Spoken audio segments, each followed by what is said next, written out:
Hai, Assalamualaikum. Saya Dr. Jakia, pakar mata dari Mawar Medical Center Seremban. Konjungtivitis merupakan jangkitan mata yang paling kerap dirujuk ke klinik mata.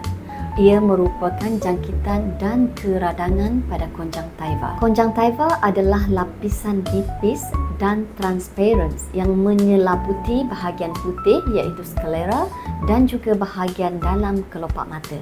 Konjungtivitis disebabkan oleh bakteria dan virus. Kanak-kanak biasanya mendapat jangkitan daripada adenovirus.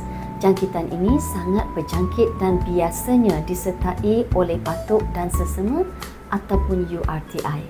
Virus lain yang boleh menyebabkan konjungtivitis ialah seperti chickenpox, herpes simplex dan juga COVID-19. Pesakit yang mengalami konjungtivitis biasanya akan mengadu mata merah dan berair serta mata gatal, tahi mata yang banyak dan mata yang melekat terutamanya pada waktu pagi biasanya disebabkan oleh bakteria.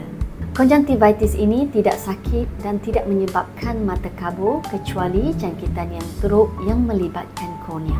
Rawatan untuk konjungtivitis akan dikongsi dalam video yang akan datang.